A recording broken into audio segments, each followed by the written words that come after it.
আসসালামু আলাইকুম। নিজের প্রতি কোনো সময় ভরসা হারায়েন না। ভরসা হারাইবেন মানে সব শেষ। ভরসা রাখতে হবে নিজের উপরে, যে আমি এই জিনিসটা পারবো। আমি একটা ব্যবসা শুরু করছি, আমি ব্যবসাটা শেষ দিকে ছাড়বো। প্রথম তো ধরছি, এটা শেষ দেখবো, আমি শেষ দিকে ছাড়বো। রিস্ক লইবেন, ব্যবসার মধ্যে রিস্ক লইবেন।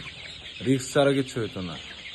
দেখতেছেন 2-3বার লস খাইছেন, হার মানেন না যে ব্যবসাটা আমি ছেড়ে দিব। হার মানেন না, হার মানলে শেষ। আর পারতেন না, যা গেছে গেছুই। বুঝছেন? একটা জিনিস মনে রাখবেন, ব্যবসায় নিলে আবার দিয়া যায়, আজ নয় কাল দিয়া দেবো।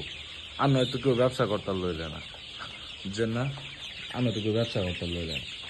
সবসময় নিজের উপর ভরসা রাখবেন, যে আমি জিনিস ফার্মু মানে 2-3বার হারছেন, হ্যাঁ, লস খাইছেন, চিন্তা করবেন যতক্ষণ পর্যন্ত লাভ না হইব ততক্ষণ পর্যন্ত আমি ব্যবসা ছাড়তাম না। এই যে এরকম চিন্তা ধারণা করলে উপরে উঠা যাবো, আর নয়তো উঠা যেত না।